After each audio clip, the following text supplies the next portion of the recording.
Hey guys, my name is Lior Weiss. Thank you for watching this tutorial in which I will be presenting a couple of techniques to work faster, finish your work more quickly and efficiently in Nuke. These techniques are great for independent artists, freelance artists that work in remote settings, maybe even different time zones, just two, three artists that need to collaborate together and finish job faster and more efficiently. The first thing to expedite your work, I find that I'm wasting a lot of time in sending different versions, renders, mats between work on FileZilla, sending it via emails or WeTransfer.com and all these options. And what I found to be working best and just let the computer do its work and let me work and let me do my work is to use either copy or Dropbox folder and share assets over the cloud. I choose not to choose, but for this method, I will just show you. I will show you copy, which come with greater amount of gigabytes free out of the box. What you need to do is to, after you download copy, just go to preferences and make sure that your copy folder is located on your media drive, which usually tend to be faster, better configured to read and write media as you work. After you put the copy folder on your media drive, you can either open a project settings, write and read your projects directly to the copy drive and have your footage synchronized with the rest of the artist. Um, Later on, when they render their mats or comps, everything will be synchronized between all the artists slowly without you need actually to do anything about it, just automatically. And if you want something more organized, you can actually decide that on the same project you will have artist A, artist B, and therefore you can just pull up the latest projects from their folder and open it on your computer, rendering it back to your folder, and let them take it out of your folder. And this way, nobody messes up any other artist folder and you keep it clean. Don't forget to run backups overnight because nothing is perfect. But that would be the first thing that I wanted to show you how to work really fast. Because now that we set up everything, we can work independently on our machine without any emails and phone calls. Send me this, send me that. Where did you put this, and where did you put that? We have this footage here that was shot on 3rd Street Promenade in Santa Monica, and after it been degrained and denoised, removed lens distortion, shuffled alpha out, slightly graded it, we can work all together on this comp. And that would lead me to the second thing I wanted to talk about in a way to expedite your work, and that pre-comps. Why do I want to pre-compose some of my projects, and why and how? So the pre-comp node is essentially a group node. Why do we want to use it? For two main reasons. One is once we start comping and we get our script long and bulky, we kind of lose ourselves in it and we don't know where we are. It just takes too long. And the second reason is rendering time. If we want to scrub through the timeline and just see where we are and keep working efficiently, we don't want Nuke to start rendering every node here if we know that we finished working on it. For example, I have here a basic sky replacement that I can show you what I've done. If I go to this scan line, render, and switch to 3D viewer, I just have a sphere here. I'm using the camera that I've used throughout the shot with the camera tracker, and I'm basically just projecting this image on a sphere. I have the holdout mats for the foreground, and I'm just merging it on top. But this would be too simple to use pre-comp. There is only one footage getting in. There is really not much work here, so that wouldn't be the main reason. I'll show you something a little bit more complicated. I have here projection setup that we'll be talking about later. I'm basically replacing all these elements. I'm removing all the signage, as you see, all the symbols, and I'm projecting this concrete wall in the bottom of this store. But I think I'm done here, and I don't want Nuke to render it every time.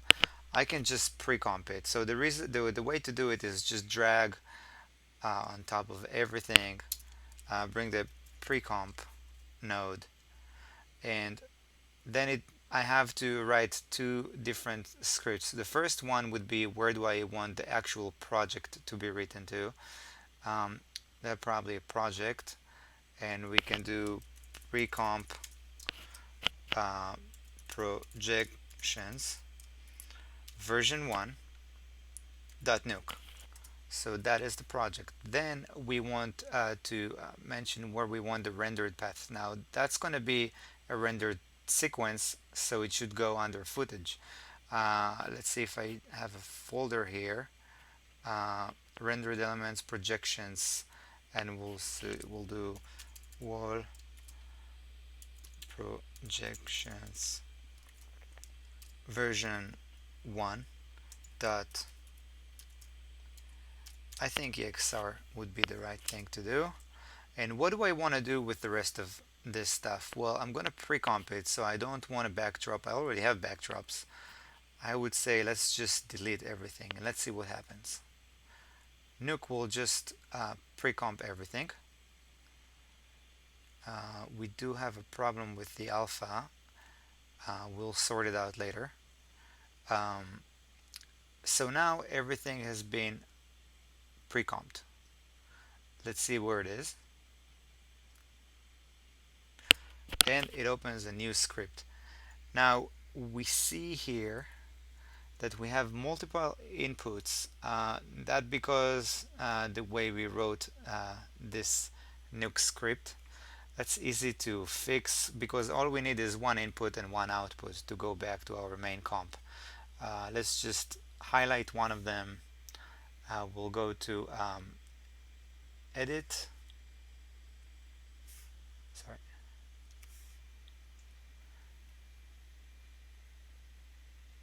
Edit, select similar class, and we can see that all of them has been highlighted now. Just hit delete and get rid of them. We do want one input, and I think that's the one right here. Let's check our output. Everything looks fine. Let's just close the window. It asks us if we want to save it. We do want to save it, and we want to save it as version 1. We didn't change anything. Let's sort out this alpha situation right here. I think just a shuffle will kill it, but it's only a guess.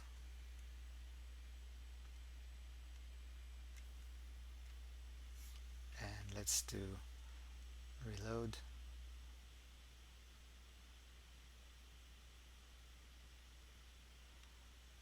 And check this out. We just made the problem even. Voila, into the right place.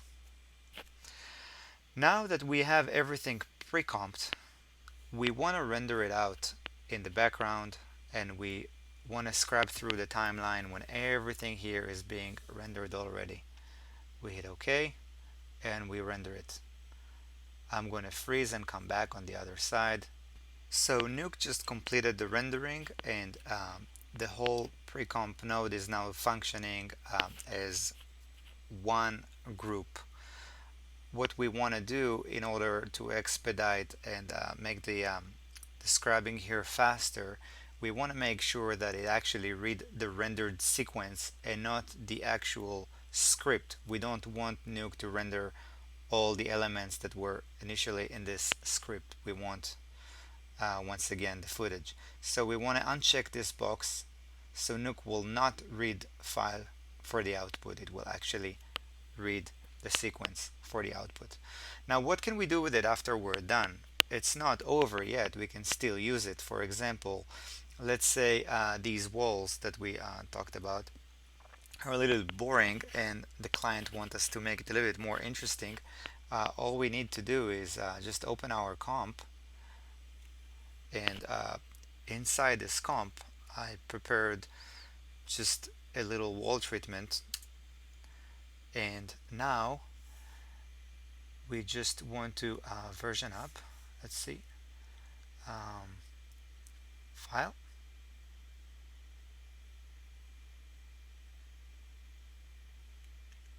I'm sorry, I was on the screen recording, but here I have it now. Save as new version, and Nuke automatically versioned up to number 2. I'm gonna close it, and don't forget to reload the the second one,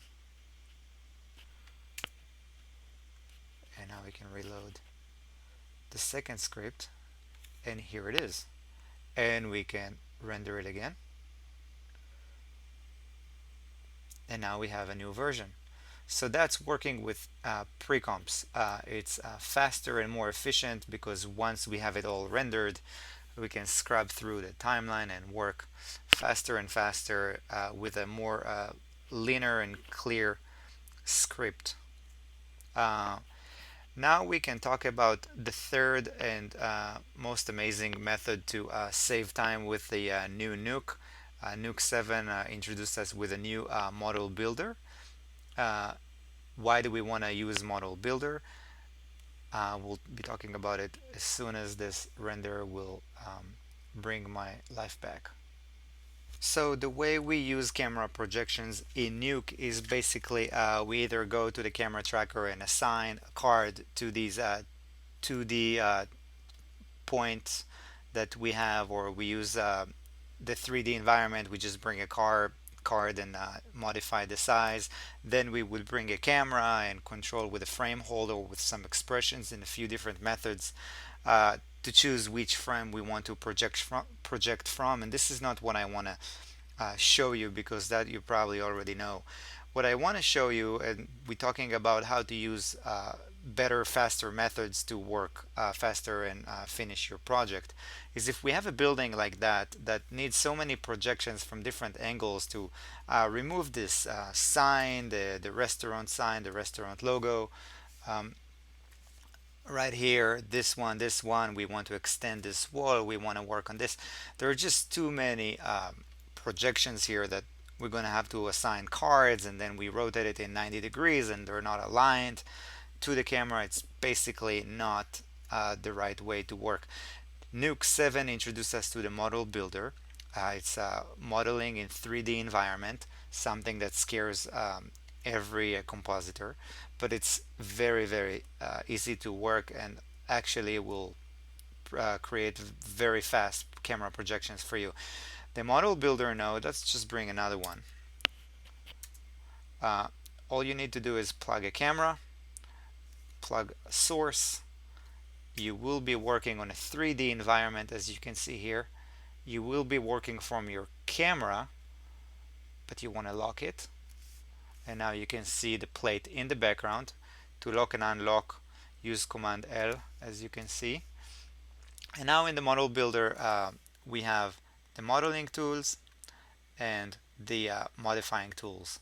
So let's just bring a card and assign a card to erase these windows here on the top. We'll work on the full screen view.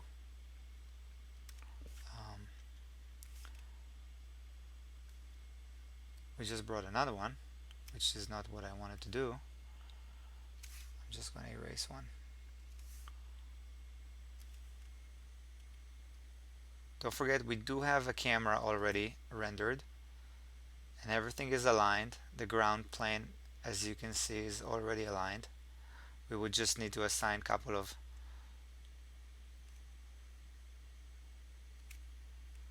It's acting a little bit crazy. So I hope I can prove my point. Let's just do another one. For some reason this one got a little bit crazy.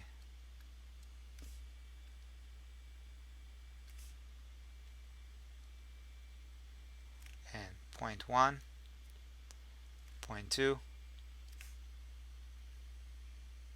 And this is not a tutorial about how to use the model builder. I just want to show you why is it better for camera projections if you have more than, let's say, 2. So now we have it aligned. By the way, you can use this smaller magnifying window here. We are on frame, we just use the input. We're on frame 59. Let's jump to frame 40. It's kind of out of the frame, but as you can see, we have these guided lines that basically work according to the camera. We now have 2 keyframes. Just to prove a point, let's go to frame 80. And okay, we do have this card now. It is perfectly aligned. Let's go to frame 50. That is not a keyframe, and we can see it perfectly aligned. We can project on it. I just want to show you before we use the projections. You can actually go to this segment here that will let you control every part of this card. With the right click, you can, for example, extrude. We can let's say I want to choose this edge. Let's just choose this edge, and we would like to bevel. We have the roundness here. I probably need more than that. Let's choose this.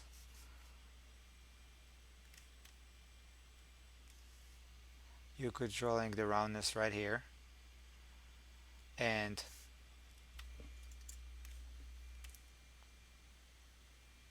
as you can see, you can carve to just create a free form shape in your geometry, and you can completely model this whole building in about half an hour. You just need a couple of keyframes and you're good to go. Now once we have this card right here in the model builder, we can start projecting. What do? We take this geometry, which is, let's just call it Windows top. We select this geometry and we bake it. Here it is, it's right here. Now where's the camera projection? We are on frame right now 70. We will select projection and bake. Nuke will instantly create the camera projection setup for us. All we need to do is connect this right here and create this apply material to our scene. Completely everything ready for us to use. Now I can go to frame 50 and create another projection. Right now I have only one card here in the setup, but I can hit projection, and now we have frame number 50 projection. So instantly Nuke will bring all these nodes, the frame holds with expression to the camera and the footage, the project 3D, apply material, everything is ready for us to use. So if you need to work on more than a couple of projections in a shot, use the model builder, build something. You can actually bring geometry from 3D department and just start projecting on top of it instantly. So we talked about 3 major methods to increase and boost your workflow in Nuke. The first was to share assets, that basically we could share everything that we do while we are working without sending stuff and render stuff to other artists. We talked about the pre-comp that makes these scripts leaner and more efficient with scrubbing if we actually render the pre-comps. And we talked about faster methods to do camera projections. Keep nuking and have fun. Thank you very much.